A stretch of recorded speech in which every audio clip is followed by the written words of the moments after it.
रोहन और हेमा ने स्कूल से आकर जैसे ही घर में प्रवेश किया कि बाहर के आंगन में एक चटाई पर दादाजी बैठे दिखे। उन्हें किसी काम में तल्लीन देखकर दोनों ठिठरकर वहीं बैठ गए। हेमा ने कुछ कहना चाहा तो रोहन ने होठों पर उंगली रखकर चुप रहने का इशारा किया। दोनों आंगन में रखी कार के पीछे छुपकर यह जानने का प्रयास करने लगे कि चटाई पर बैठे दादाजी आखिर क्या कर रहे हैं। उन्होंने ध्यान से देखा कि दादाजी ने डस्टबिन का कचरा एक अखबार के ऊपर पलट रखा है और उस कचरे में से कुछ सामान बीन बीन कर वे एक स्टील की प्लेट में रखते जा रहे हैं। डस्टबिन वहीं बगल में लुढ़की पड़ी है। हेमा ने धीरे से पूछा कि दादाजी यह क्या कर रहे हैं। दादाजी शायद कचरे में से ओलपिन बीन रहे हैं, रोहन धीरे से बोला। स्टील की प्लेट में ओलपिन गिरने से हल्की सी खन की आवाज आ रही थी। फिर बच्चों ने देखा कि दादाजी पुरानी कॉपियों के फटे पन्ने भी उठाकर उनकी तह ठीक करके एक के ऊपर एक रखते जा रहे हैं।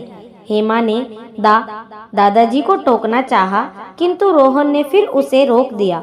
आज हम छुप कर देखेंगे कि आखिर दादाजी इन ओलपिनों और पुराने पेजों का क्या करने वाले हैं। रोहन ने देखा कि दादाजी डस्टबिन के उस कचरे में से स्टेपलर पिन के बचे हुए टुकड़े भी प्लेट में रख रहे हैं। दोनों बच्चे धीरे से कमरे के भीतर आ गए, जैसे उन्होंने कुछ भी नहीं देखा हो।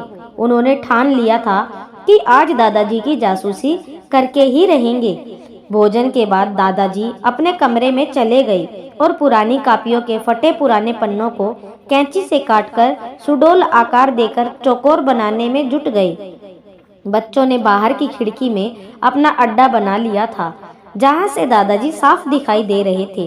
रोहन और हेमा इधर उधर की बातें करते रहे, कभी स्कूल की, कभी अपने अपने टीचर की, ताकि दादाजी को आभास न हो सके कि उन पर नजर रखी जा रही है।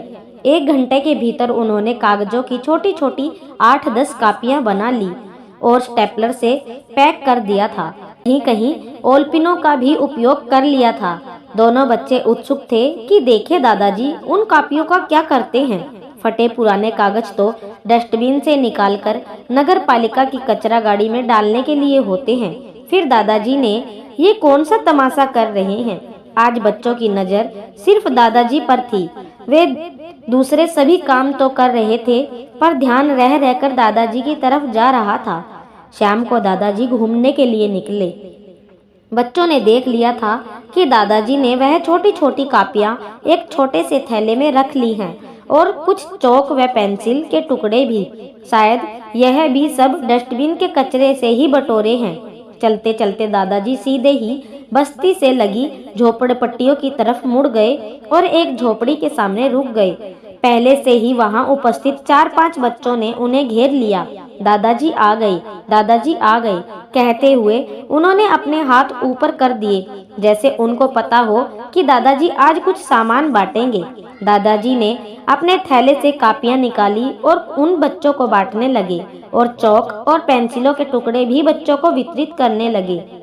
दादाजी हमें भी, दादाजी हमें भी। बच्चे हाथ बढ़ा बढ़ाकर चाक और पेंसिल ले रहे थे। दादाजी हंसते हुए सामान बांटकर प्रसन्न हो रहे थे। अचानक रोहन और हेमा, जो उनका चुपके चुपके पीछा कर रहे थे, उनके सामने प्रकट हो गए। हेमा जोर से चिल्लाई, दादाजी। रोहन भी जोर से चिल्लाया, दादाजी आप यहाँ क्या कर रहे हैं। दोनों को अचानक सामने पाकर दादाजी हतप्रभ रह गए, फिर ठहाका मारकर हंसने लगे। हाँ तो तुम लोग दादाजी का पीछा कर रहे थे। उन्होंने हंसते हंसते रोहन का कान पकड़ लिया। दादाजी हम लोग जानना चाहते थे कि आप कचरे में से क्या एकत्रित करते हैं और आज आपकी पोल खुल गई। दादाजी आप फटे पुराने कागज क्यों इकट्ठे करते हैं, यह कचरा तो बाहर फेंकना चाहिए। हेमा ने कहा, नहीं बेटा, दुनिया में प्रत्येक चीज की कीमत होती है। जो सामान हम बेकार समझकर फेंक देते हैं वह दुनिया के सैकड़ों हजारों बच्चों के काम आ सकता है। ऐसे कितने बच्चे हैं जो थोड़ा सा भी सामान बाजार से नहीं खरीद सकते। कहते हैं बूंद बूंद से सागर भर जाता है। ऐसे ही फेंके जाने वाले तथा कथित फालतू सामान से न जाने कितने बच्चों का भविष्य बन सकता है।